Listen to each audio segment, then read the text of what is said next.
ଆପଣଙ୍କ ପରିଚୟ? ମୋର ନାମ ଜେମ୍ସ ବି। ମୁଁ ଫାର୍ମଦା ମୁକ୍ତି ମୋର୍ଚ୍ଚାର ଗଜପତି ଜିଲ୍ଲାର ସଭାପତି। ଆଚ୍ଛା, କାଲିକି ଆମ୍ବେଦକର ଜୟନ୍ତୀ ବର୍ତ୍ତମାନ ସାରା ଭାରତ ପାଳନ କରିବାକୁ ଯାଉଛି। ଏ ବିଷୟରେ ଆପଣ ସଂକ୍ଷେପରେ ଆପଣଙ୍କର ମତ ପ୍ରକାଶ କରନ୍ତୁ।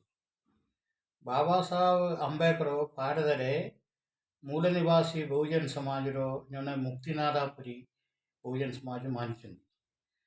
ଭାରତରେ ଯେଉଁ 3000 ବର୍ଷ ଧରିକି ଗୁଲାମୀରେ ଥିବା ଏସି ଏସ୍ଟି ଓବିସି ମାଇନରିଟି ଲୋକମାନ ଆମ୍ବେଦକରଙ୍କ ଦ୍ୱାରା ଆମ୍ବେଦକର ଆଗତ କରିଥିବା ସମ୍ବିଧାନ ମାଧ୍ୟମରେ ଏକ ସମାଜରେ ଅଳ୍ପ ନ୍ୟାୟ ପାଇଲା।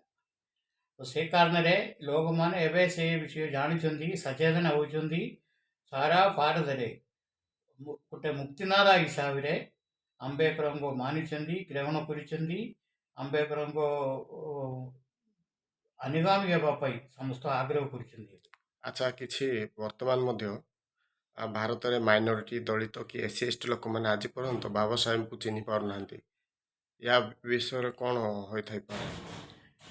ମାନେ ଭାରତରେ ଭାରତ ସଂସ୍କୃତି ବୋଲି ଯେଉଁଟା କହିକି ଆଣିଥିବା ଯେଉଁ ବିଷୟବସ୍ତୁକୁ ପ୍ରକୃତରେ ଭାରତରେ ମୂଳ ନିବାସୀ ଲୋକମାନଙ୍କ ବିରୁଦ୍ଧରେ ସେମାନଙ୍କ ଶୋଷଣ କରିବାର ବ୍ୟବସ୍ଥିତି ଥିଲା।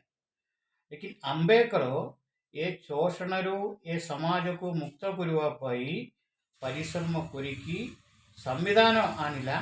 ସମ୍ବିଧାନ ମାଧ୍ୟମରେ ଏ ଲୋକମାନ ମୁକ୍ତ ହେବା ପାଇଁ 100% ସୁବିଧା ସୁଯୋଗ ସେ ଭିତରେ ଅଛି।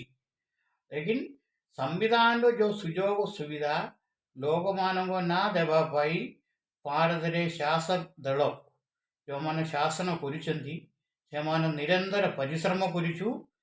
ସେ ବିଷୟ ଏବେ ବର୍ତ୍ତମାନ ଭାରତରେ ଯେଉଁ S C S T OBC minority ଲୋକମାନେ ଜାଣିଛନ୍ତି।